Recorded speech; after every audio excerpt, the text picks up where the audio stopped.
Local 4 News begins right now with a breaking news alert. Indeed, we continue to follow the breaking news out of Fort Lauderdale. 5 people are dead, 8 more wounded after a man opened fire in the baggage claim of that city's airport. And it tops our news today at 5. Still a very fluid situation in Fort Lauderdale. So let's get you caught up on what we know so far. The shooting happened a little before 1 o'clock in the baggage claim area of Terminal 2 of Fort Lauderdale Hollywood Airport. We're told that the man taken into custody, not injured, the person they believe was the shooter, has been identified as 26-year-old Esteban Santiago. Right now, the airport is completely closed, so no flights in or out as police make sure there's no additional threat. So let's get to our Rod Maloney live in the Satellite Center. And Rod, what more can you tell us? Well, the first thing we're hearing is that you're beginning to see the kinds of chaos that a cold, calm, calculated killer can create at an airport. NBC News reporting that it was, in fact, 26-year-old Esteban Santiago who flew into Fort Lauderdale Airport on Air Canada. They say that he had a 9mm handgun in a bag. That black handgun was used, and he started walking through the baggage claim after a visit to the restroom and just started shooting indiscriminately, particularly shooting people in the head. There are 5 dead, there are 8 wounded and in the hospital, and Esteban Santiago is in custody. People with cell phones captured the chaos. Airline passengers in the baggage claim area not knowing what to do. Others locked out of the airport building, standing around on the tarmac. Rescue workers tending to the wounded. It was a fluid situation with law enforcement not knowing whether there was more than one gunman. SWAT teams spread out and told people to put their hands in non-threatening postures. Police with guns drawn everywhere were looking, trying to secure every corner of the sprawling complex, roughly the size of Detroit Metro Airport. There were disconcerting pictures of people walking along railroad tracks with their hands up. Grosse Pointe resident Jason Burkle was 1 floor above the shooting when it happened, and he spoke with Local 4 on the phone about the chaos. Sitting there with our kids having something to eat, and then we saw a bunch of the people from the TSA, or the security area, running through the airport telling everybody to run. So my wife grabbed our children and went behind the bar. We were real close to a big bar area. A few minutes later, they were ordered out of the building, but not onto the street, toward the tarmac. And Divdad and his wife and small children ended up separated. I was caught in the jetway, and like I said, I couldn't get out of the locked door. And there was a window on it, and I'm looking out the window, seeing my kids and my wife run across with, 500 other people running to a point where I couldn't see them. Now, Burkle did reunite with his family about a half hour later. Very, very frightening time for all of them. They ended up taking sanctuary in a private hangar that houses the planes for the Miami Dolphins football team. They said they were in there for quite some time because it was raining outside to add to the chaos. And just a few minutes ago, he told me that the family is going to be allowed to leave the airport here momentarily. Back to you. Well, and I mentioned, Rod, no flights going in or out, so do they have any idea how they're going to make it back to Detroit? That's the thing. It's so difficult to know, but right now they're being told to go and stay with family in the Fort Lauderdale area because there isn't going to be a plane leaving probably until Monday or Tuesday. Yeah. All right, Rod. This incident is sparking security concerns, as you would expect, at airports across the country, and that includes here in Detroit. Let's bring in Defender Kevin Dietz. And Kevin, what are your sources telling you tonight? Well, security is at a heightened state of alertness at Detroit Metro Airport tonight, and security teams were following the situation very closely in Florida today. They needed to make sure that the Fort Lauderdale incident was isolated. Here's what authorities are telling us we all could do or should do. If you are at the airport, be alert of your surroundings. Anything you see that is suspicious should be reported right away to security officers. All airports drastically improved their communications and crisis plans following a shooting at the Los Angeles airport in 2013. They now move tips quickly to key security personnel who can assess if there is a real problem or not. In this case, it appears the gunman had the weapons in his carry-on luggage. It's possible he was acting erratically or looked suspicious as he tried to unpack and unload his weapons. The faster that information gets reported to law enforcement, the faster they can respond to it and step in and stop it. After that Los Angeles shooting, it became clear that more cameras and better communication systems were needed at airports all across the country, and those systems were put in place.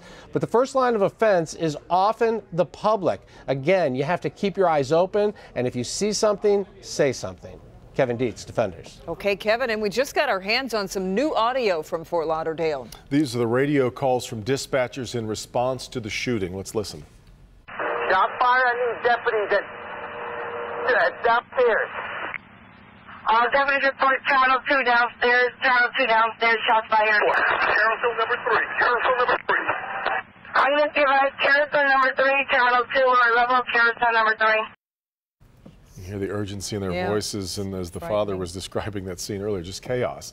We will be continually updating this story here over the next 90 minutes as new information comes into us. And also online at clickondetroit.com, our web team is posting new information by the minute. You can find it right at the top of the homepage there. And keep it right here on Local 4. NBC Nightly News with Lester Holt. We'll have a team of reporters working on this story. They get started right after us here at 6:30 p.m. Our other top story we're following, Detroit police said they do have a person of interest now in custody in that random shooting at a gas station that left a young father dead. But the work to solve this case is far from over, as 2 suspects in this terrifying incident are still on the loose tonight. Let's get to our Priya man live. And Priya, the security camera video sure had to help police make that arrest. And public outrage has been growing. Kimberly Devin, we have brand new information into the newsroom. Police have now charged that person of interest who is in custody, 26-year-old Joseph Lucas. Prosecutors allege he was the getaway driver. He has now been charged with first-degree murder and felony firearm. As you mentioned, this disturbing surveillance video really sparked public outrage, leading to a lot of calls to DPD. We're in this together. We cannot do it alone. And this is a testament of it.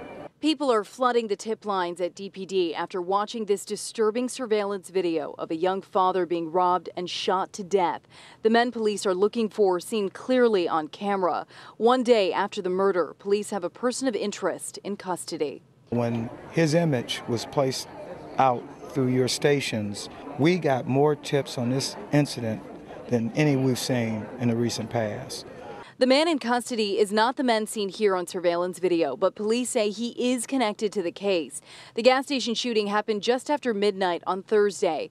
The victim, 22-year-old Javon Perry, had gotten off work when he went to fill up at a marathon near Gratiot and Eastburn. You can see him backing away from the men, at one point putting his hands up in the air. After a few moments, Perry tries to run away, and you can see the shooter pulling out his gun. Perry was shot in the head and killed. This, for whatever reason, I mean, the type of crime, the fact that people said enough is enough, but the tips just kept coming in. With one person in custody, consider these men armed and dangerous. Detroit police looking for Kyrell Alonzo and Derek Everson. And while the search continues for those 2 men, a third man who is in custody now been charged with felony murder and firearm. He is now in custody. His name is 26-year-old Joseph Lucas. And again, public outrage over this case, that disturbing surveillance video. The victim was a father of a baby girl. This has really sparked outrage online. People are calling Detroit police. Again, if you see those 2 men, do not approach them. Contact Detroit police. Again, one man, the alleged getaway driver, has now been arrested. Reporting live from DPD headquarters, I'm Priya Mann, Local 4. All right, Priya. Well, it's a busy weekend ahead, especially in Plymouth with the annual Ice Fest. Feels right for that. Yeah, Ben is out there tonight, and Ben, this frigid weather is perfect for them. Yes, the ice sculptures are going to stay intact, and I'll tell you, the sound of chainsaws, the smell of kettle corn means one thing, and that's Ice Fest time out here in Plymouth, and they're carving away out here in downtown Plymouth. Let's get you caught up on these temperatures, which, as you can imagine, are chilly. We're seeing numbers right around or just above 10 degrees. Those wind chills, even though technically they're 1, 2, and 3, I can tell you just within the last hour, the winds have noticeably calmed down. So those breezes not quite as brisk as what we were seeing earlier today. There is some snow in the forecast. There are also warmer temperatures. We'll look at all that coming up in your full forecast live from Plymouth in just a few minutes. Guys. All right, Ben. We are getting close, just a little more than 24 hours away from the Lions' big playoff matchup right here on Local 4. Let's bring in Bernie here. Travel day for the team and heading into a tough place to play and an 8-point underdog now. They have, and they have never beaten the Seahawks at CenturyLink Field.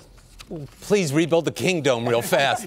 But they came close in 2015. Also, the Lions have lost 8 playoff games in a row, so one might say the Lions are due. Others might say way overdue. Let's not forget the Seahawks are a terrific team in Seattle with their 12th man mentality, and standing by live in Seattle is our own Jamie Evans. You get the sense the Emerald City's all fired up over this game tomorrow night, or are they blasé?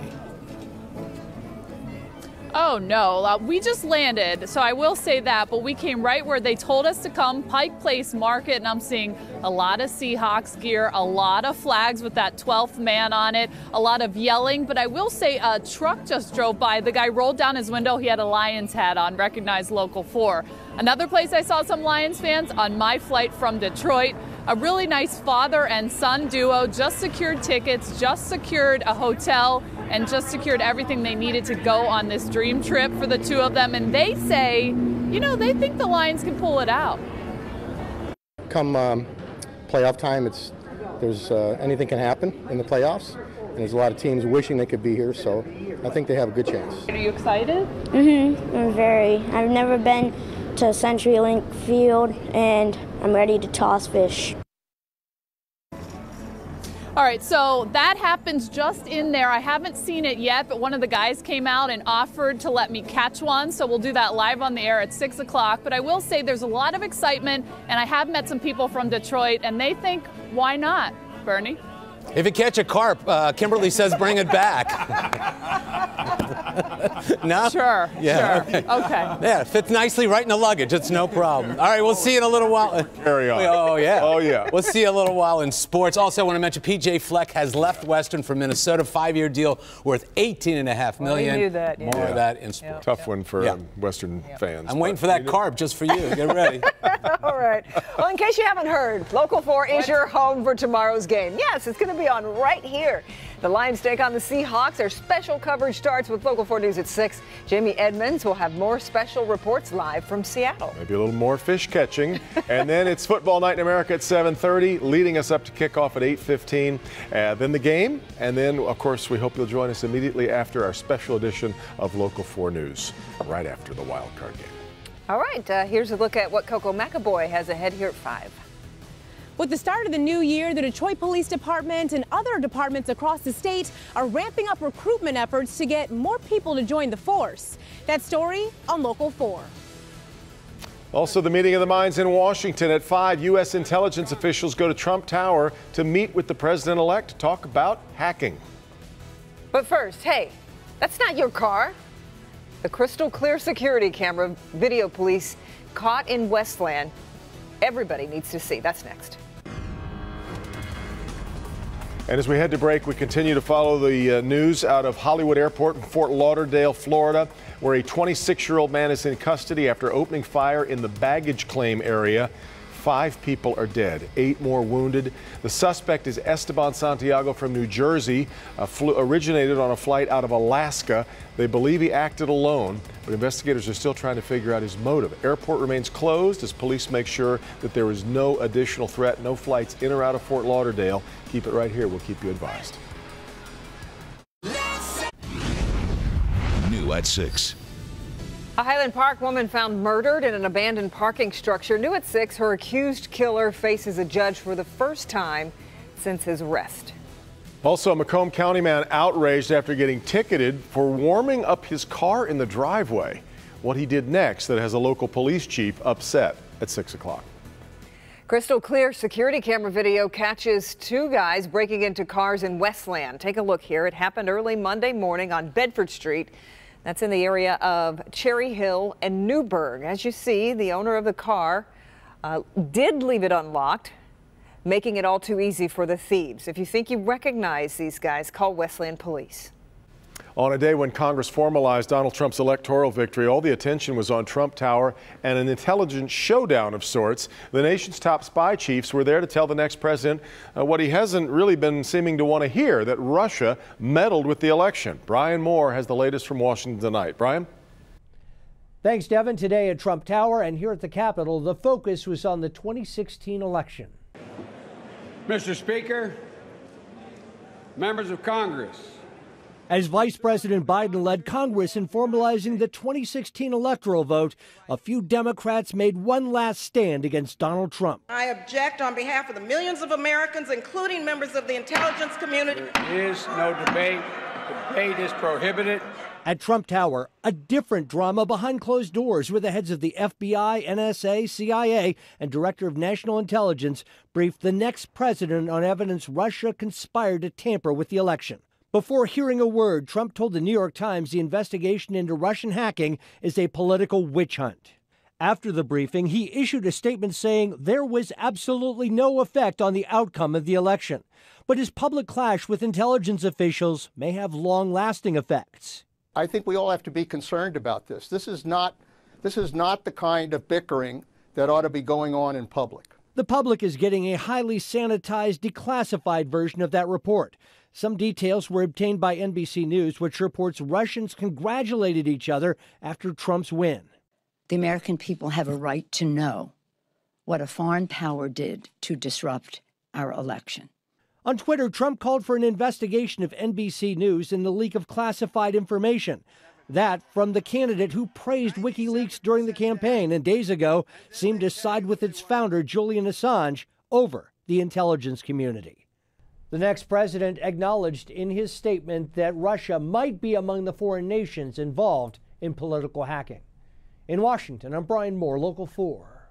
All right, Brian. We've also learned Vice President Joe Biden is going to be in Detroit on Monday to attend an event with Mayor Mike Duggan. He'll then stay overnight and then attend the North American International Auto Show on Tuesday of next week, part of the press preview week. Yeah. All right, busy weekend ahead in Plymouth, and that's where Ben is. And you're thrilled to be there in very, very cold weather, I know, Ben. I am thrilled to be at the Ice Festival, and yes, I am at a bar right now, but we'll explain. There's a really good reason that we're here. We'll talk about that in just a second. The forecast, though, is very ice conducive. Let's put it that way tonight. Temperatures are hanging right around that 10-degree mark, slightly milder in Metro Airport, about 14 above right now. Wind chills have been in single-digit territory much of the day. A couple negatives out there, -2 in Pontiac and out in Jackson, but most of us hanging above zero right now for those wind chills. Not a ton of snow. Fort Live radars had a very difficult time picking up these fine flakes as they move through the area. And as we get into the next couple hours, those are likely going to dry out. Tomorrow, expect to see at least some sunshine to start out the day.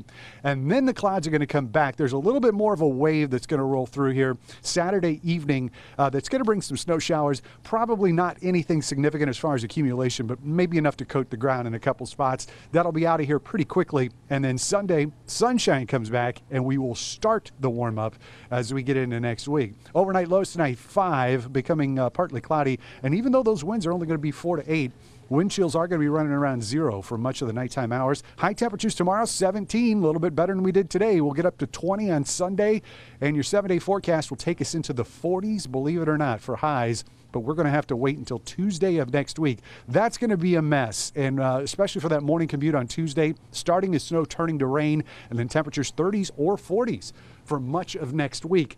We mentioned we're at a bar. We're at E.G. Nick's, which is just down the street from the main drag here in downtown Plymouth. I'm with Frank, who's one of the owners.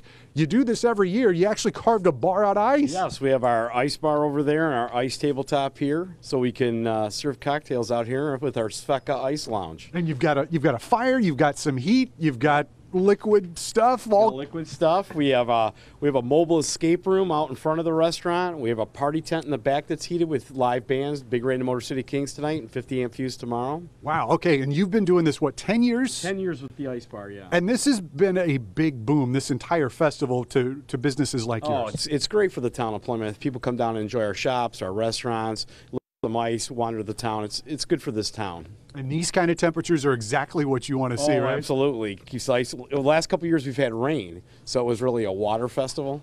You know, so bars don't hold up really well. No, they don't. But the ice festival, this will all stay today. Got it. For sure. All right. Well, Frank, thanks for having us out. And we're on Forest, right? So just down from the main drag here in downtown Plymouth. Come out and see Frank. Grab yourself a cocktail and warm up in front of the ice bar. We'll have and get a snowboard. Yeah, you're going to be giving those away tonight, right? Giving away 15 of these snowboards. There you go. That's all cool. kinds of stuff, Devin and Kim. Back to you. Svenska snowboard. That looks cool. I love it. Warm up at an ice bar. I love it. One or the other. That's great. Thanks, all right, Ben. Doc? After a slow start, the flu is starting to pick up steam. I'm Dr. Frank McGeorge. Tonight at 5, see where it's hitting the hardest and what local doctors have to say about this year's vaccine. All right, Frank, but first, let's just say it is a very pricey place to park. The huge sale right along the river that shows real estate in the city of Detroit is red hot. It's a popular place to park, the riverfront parking structure next to the Renaissance Center, and it is now sold for triple its estimated value. Right, we're talking about the parking structure situated between the Renaissance Center and Hart Plaza. Well, it's sold for $55 million. The owner is based in San Diego and is said to own a number of parking lots and garages around the country. The structure is expected to remain as a parking facility, but for that much money, you have to think that there might be other plans for it down the road. You know, you just never know, but it's a good location. Be staying tuned, yeah. Yeah, indeed. Up north in Traverse City, a man is recovering and thankful after being rescued when he drove, into a lake. Yeah, deputies say the man was driving on US 31 right near downtown when he lost control of his car, then crossed into several lanes of oncoming traffic, ended up in the ice-cold water of East Grand Traverse Bay. Deputies arrived in time to help him to safety. Crews were there to help get the car out of the water as well. New at 5:30. This doesn't happen here. Snow piles up in the south, shutting down schools, stores, and pretty much everything else. The Friday before the auto show starts is always a traditionally big day. This is going to be spectacular, right? It's the mayor's walkthrough, but what did he do differently this year? We'll show you ahead. More than a dozen recruits sworn in as Detroit police officers today. Well, we're saying to you, if you think there's something wrong with law enforcement, I've got an opening. Come fill that opening and you can change law enforcement from the inside, not just standing on the outside. But departments across the state are telling us they need more people to join the force. That story on Local 4. It's dinner time.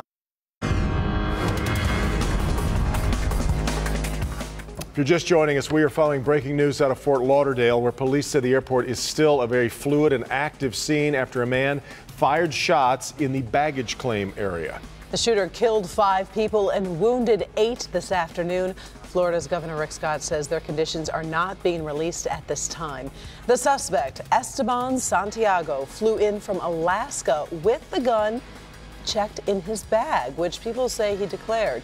SWAT teams are sweeping through the airport right now, working to clear it. So here at 5:30, local police departments putting out the help wanted sign, but there is a growing problem. People don't want the job. A growing crisis happening all across Metro Detroit, even across the country. People just are not wanting to become police officers. And chiefs say that there are several reasons why they just can't fill the ranks. Let's get to Coco McAvoy. She is live this evening. And Coco, is this turning into a safety issue for particular neighborhoods and communities? Karen and Devin, we are not at that point yet. Today, there were recruits from the Detroit Police Department and Michigan State Police who graduated, and that's a good thing, but there's still a big decline, and officers, law enforcement agencies, they're doing everything they can to try to fix that before this becomes a safety concern.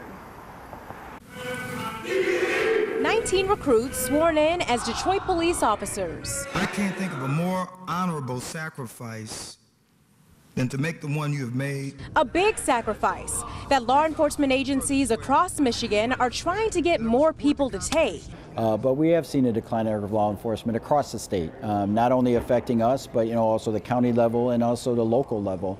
But why? I don't know if it's just something to do with the current political environment. Or something else. But Public Information Officer Lieutenant Michael Shaw says the decline began in the early 2000s and continued through 2011. We only hired maybe 40 troopers during that time period. Now MSP has about 1,100 troopers, and they're doing what they can to increase that number. We are going into the schools now to talk to kids about law enforcement. We're going into colleges. We're going to talk at churches. To get more people to take the important oath to protect and serve their community. And we hear a lot of things of talking about, well, law enforcement should do this or law enforcement should do that. There's a lot of Facebook experts. There's a lot of internet experts about law enforcement. But what we're saying to you, if you think there's something wrong with law enforcement, I've got an opening. Come fill that opening and you can change law enforcement from the inside, not just standing on the outside talking about things that maybe you just don't know so much about. And Lieutenant Shaw says a big thing he believes is community engagement, getting his troopers out there, talking to people, letting them know what the job is about. And he says he hopes that will help with this problem. Reporting live this evening, I'm Coco McAvoy, Local 4, back to you. And Coco, obviously when people are trying to be a police officer in Detroit, we know crime is an issue. Obviously they put their lives on the line, but what's recruits' reaction, or at least their response, in terms of the 2 officers that were killed in the line of duty? Is it harder to get more recruits? Right, so I talked to Chief James Craig about that, and he said that that is a difficult topic, but he said what he's noticed with his recruits is that they're aware of that. They're obviously, aware of the fallen officers, aware of the crime in Detroit, and they really want to be a part of the force and be a part of the solution to this problem. All right, Coco McAvoy live for us tonight. Thank you, Coco. Come this time next week, it'll be gowns and tuxes and thousands of glasses of champagne being poured for the Auto Show charity preview. That's next Friday night. The show opens to the press on Sunday. Mayor Duggan, though, got a special sneak peek today, and our Rod Maloney was there to tag along. The North American International Auto Show is big and serious business. Let's face it, this year it's estimated it's going to generate $500 million in business activity. So when the mayor gets here, it's pretty serious stuff, right? Well, maybe not so much. The mayor decided he was going to have some fun when he came today. Are we going to be done on time? We're on it. All right. The traditional Friday before opening mayor's walkthrough is meant to ensure the show is ready on time. Actually, this is farther along than last year when I walked through. But it opens a day earlier this year, too. Teamster Eddie Lehman started working this year's show back in November. And you going to make it? Oh, it'll be there. It'll be all put together. Show ready. At the Ford exhibit, the mayor couldn't resist. In a complete break from tradition, he took a ride up a scissor lift onto the Le Mans race car simulator.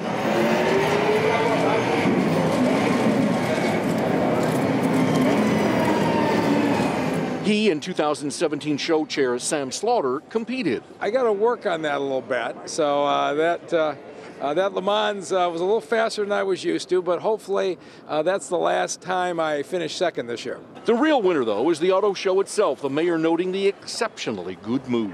One of the most exciting days of the year is my first walkthrough, and of course Cobo looks so much different than it did just a few years ago, but the spirit's so different. Another year of more than 17 million cars being sold. It wasn't all that long ago where it was 11 million and everybody was struggling. Is it cool to see the mayor? Does anybody care? Oh, yeah, he's a good guy, man. Doing a lot for Detroit. And you like seeing that? Yeah, we do. Now, the show starts Sunday afternoon. Disney's going to unveil a movie. Google is going to start talking about autonomous cars with Chrysler, and GMC is going to be unveiling a new vehicle. You're not going to want to miss it all. I'll be here Sunday. We'll see you then for the coverage that starts then, goes all the way through the week. At Cobo Center, Rod Maloney, Local 4. All right, Rod, one of the big changes at this year's show, the conversion of Michigan Hall downstairs. It's now home for auto mobility, a major exploration of where the auto industry is headed with autonomous and electric and connected vehicles. If you're going to the auto show, something you need to do before you head to Cobo, though. Kim DeGiulio shows you. Your trip to the auto show starts way before you even walk through the doors at Cobo. It can start right now in your app store with the North American International Auto Show app. Everything you could possibly need for auto show, right at your fingertips. Available on iPhones and Androids.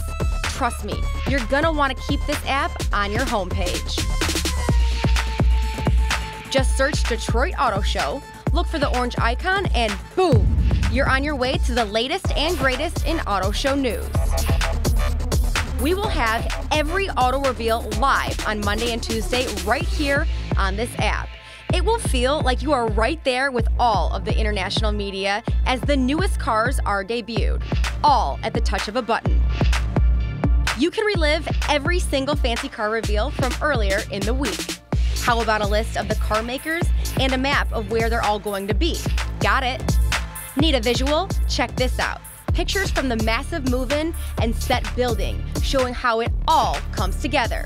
Pictures of auto shows through the years, and your pictures and ours from behind the scenes.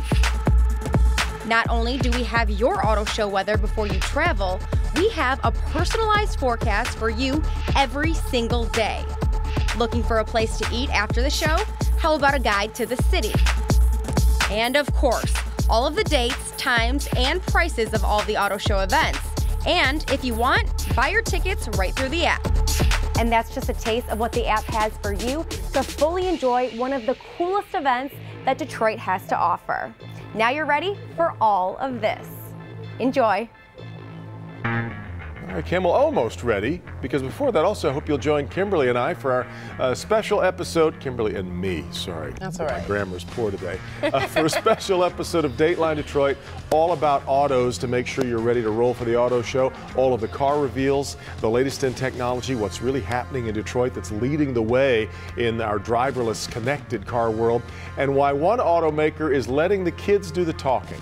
So join us for that coming up Monday night at 10 p.m. Can't wait to get it all started. Governor Snyder has now declared a disaster and a state of emergency for all of Macomb County. The county sent that request for a state of emergency to the governor's office just yesterday. Now, a day later, it has been fulfilled. This is because of that massive sinkhole in Fraser. It continues to impact homes in the area. Today, Sky 4 was over a home that had its brick exterior collapse. Still, Macomb County officials say the state of emergency is needed because the sinkhole will cost the county millions. This will really open up the availability, potentially, and it's only a potential, of available funds, because the size of this sinkhole and the scope of the entire challenge that our entire county, quite frankly, is facing is going to be very, very expensive. Repairs on the sinkhole continue around the clock. Divers believe they are closing in on the spot where a plane went down in Lake Erie. The missing plane disappeared last Wednesday. Officials say it took off from Cleveland's Burke Lakefront Airport and flew 2 miles before going off radar. A family of 4 and their 2 neighbors were on board. So far, more than 120 pieces of debris have been recovered. Millions of people across the South are now bracing for a winter storm that has already proven very dangerous and very deadly. The National Weather Service issued a winter storm warning that began today for parts of Georgia, Alabama, Virginia, and the Carolinas. Weather officials say this is the same system that swept across the Midwest. Families are being told to get needed supplies and take shelter in their homes. This storm could turn severe very quickly, and so we need you to have a 3-day food supply and be prepared to hunker down. The storm is expected Saturday morning. Back here, plenty of cold. We never really asked for frigid temperatures. However, the folks in Plymouth do ask for them just a few days a year. If you had to have a really cold weekend, I guess it would be the one where you're showing all your ice sculptures out, and Ben Bailey's in the middle of all the fun. How's it going out there, Ben? You know, so many people complaining about the cold. Everybody here in Plymouth is just glad that it's not raining. They've had so many years where they've been rained out over here. It's actually cold enough that these ice sculptures are going to stick around. We're in front of one of the displays. These guys have actually, not these particularly, but the guys around the downtown area have been carving since Tuesday. And it's kind of cool because you can see the patterns that they put on these blocks of ice that sort of help them get these intricate designs. And chainsaws are going all across the downtown Plymouth. The lights are on, the food is warm, and the cocoa is hot. So come on out and see us down here in downtown Plymouth. It officially got underway here at 5 o'clock tonight, and they'll be going through the weekend. Of course, temperatures will get a little bit warmer as we head towards Sunday, and we're really not anticipating a whole lot in the way of snow. We'll have your full 7-day forecast coming up in just a few minutes. Guys, back to you. It does beat the rainy version that we've seen. That's much never better. any fun. You can always put on an extra coat or hat. Extra. Easy for us to say sitting in the studio. You're right. All right, Ben, we'll talk. Have fun out there, Ben. Bye. Coming up, a video posted online by a Utah mom is getting millions of views. Oh, new tonight, why she recorded herself inside her pantry. That has moms all over the world saying they can relate. And it ended up being the perfect place for a very scary situation. New tonight, the very precious item dropped off at this Minnesota church that now has police investigating. Frank? After a slow start, the flu is starting to pick up steam. I'm Dr. Frank McGeorge. Coming up, see where it's hitting hardest and what local doctors have to say about this year's vaccine. Jeopardy has a new at 6. The man who police say killed a woman and dumped her body in a Highland Park parking structure was formally charged today. On Local 4, you'll hear from her family and what they have to say after this devastating loss. It's the final journey for these classic cars all the way to Cobo Center for the North American International Auto Show. I'm Evrod Cassimy. Coming up, we're going to ride along with these cars as they make their final journey to Detroit. All right, thank you, Evrod. In good health, after a slow start, the flu is picking up steam. Oh, good for the flu. Exactly, it's going. It is just a matter of time, unfortunately. Dr. Frank McGeorge here with a closer look at what's going around. Doc? Most local doctors and hospitals are reporting an increase in influenza cases this week. Now, the encouraging news, based on early reports, the flu vaccine appears to be a good match for the virus that's circulating so far. That means it's still worth getting a flu shot. Here's what's going around where you live. In Wayne County, Beaumont Grosse Pointe is starting to see more flu cases along with flare-ups of asthma and COPD. Beaumont Canton reports a steady stream of upper respiratory infections. Henry Ford Dearborn is seeing RSV in children, and pink eye is popping up in kids at Henry Ford Taylor. Moving to Oakland County, Dr. Jim Getzinger at Beaumont Royal Oak says flu is on the upswing. They're also seeing a large number of stomach viruses in all ages, usually lasting 1 to 3 days, as well as upper respiratory infections leading to bronchitis and a lingering cough. RSV and strep throat are also going around in children. West to Washtenaw County, the health department says confirmed cases of flu are increasing, and so are flu-related hospitalizations, most involving people age 65 and up. At U of M, pediatricians are seeing many cases of respiratory infections, including tons of RSV that can be very serious for babies. In adults, they're treating lots of stomach viruses and upper respiratory infections with a cough that lasts weeks in some cases. Heading to Monroe County, the ER at ProMedica Monroe Regional and Dr. Anthony Songo's office both report cases of the flu and more of those upper respiratory infections. Finally, in Macomb County, Dr. Osama Fashaw at McLaren Macomb is treating a number of patients with a viral upper respiratory infection, and in some older patients it's causing chest pain and shortness of breath. Stomach viruses causing nausea, vomiting, and diarrhea are also common this week. Going back to those lingering coughs, studies find the average cough actually lasts about 18 days. Now that said, if you're coughing up a lot of phlegm or any blood, if you have shortness of breath or wheezing or a barking or whooping type cough, you should see your doctor to rule out more serious illnesses. Back to you. All right, thank you, Doc. A mom of quadruplets finding a bit of peace in apparently the only place she can, the pantry. I do love this story. The Utah mother posted a video of her taking refuge and eating a snack and trying her best to lay low. They don't ever go away. She's always there. Hi. Hi. Hi. Ashley Gardner and her husband really struggled with infertility for years, and then quadruplets. The little ones are nicknamed the Quad Squad and are the stars of the family's YouTube series. Ashley's pantry video has gone viral with more than 1.2 million views.